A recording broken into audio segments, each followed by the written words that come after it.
നമ്മുടെ എല്ലാവരുടെയും ധാരണ കുപ്പി ഗ്ലാസുകൾ, കപ്പുകൾ അല്ലെങ്കിൽ പ്ലേറ്റുകൾ ഒക്കെ കയ്യിൽ നിന്ന് പൊട്ടിക്കഴിഞ്ഞാൽ എന്തോ വലിയ പ്രശ്നങ്ങൾ അല്ലെങ്കിൽ ആപത്ത് വരാനിരിക്കുന്നുവെന്നാണ്. അമ്മമാരൊക്കെ നമ്മളെ വഴക്ക് പറഞ്ഞിട്ടുണ്ടായിരിക്കും അല്ലേ? അതിൻ്റെ സത്യാവസ്ഥ എന്താണെന്ന് നമുക്കൊന്ന് നോക്കാം.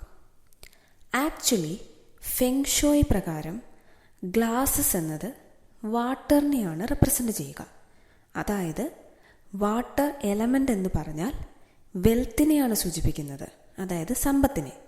ഇനി ഇത് നമ്മുടെ കയ്യിൽ നിന്ന് ബ്രോക്കായി എന്ന് വിചാരിക്കുക. അതിന് പ്രധാനമായി 2 അർത്ഥങ്ങളാണ് ഉള്ളത്. ഇത് മെയിൻലി ഡിപ്പെൻഡ് ചെയ്യുന്നത് നമ്മളിപ്പോൾ കടന്നു പോകുന്ന സമയത്തിനനുസരിച്ചിരിക്കും.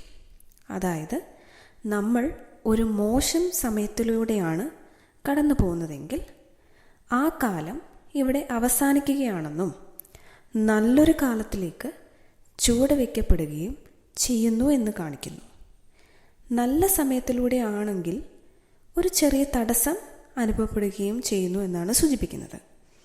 ചില രാജ്യങ്ങളിൽ കല്യാണത്തലേന്ന് സെറാമിക് പ്ലേറ്റുകൾ അല്ലെങ്കിൽ ഗ്ലാസുകളൊക്കെ എറിഞ്ഞു പൊട്ടിക്കുന്ന ചടങ്ങുകൾ വരെ നിലനിൽക്കുന്നു. ഇനി നമ്മുടെ വാർഡ്രോബിലുള്ള ഒരു മിററാണ് പൊട്ടിയതെങ്കിൽ അതൊരു ബാഡ് ലക്ക് തന്നെയാണ് സൂചിപ്പിക്കുന്നത്. വർഷങ്ങളോളം നീണ്ടു നിൽക്കാവുന്ന ഒരു ബാഡ് ലക്ക്. ഒത്തിരി ഷാറ്റർ ചെയ്ത് പീസസ് ആയിട്ട് പോയിട്ടുണ്ടെങ്കിൽ അത് വരുന്ന നമ്മുടെ ഫിനാൻഷ്യൽ അബണ്ടൻസ് അല്ലെങ്കിൽ മണി ലക്ക് ഇനിയാണ് സൂചിപ്പിക്കുന്നത്.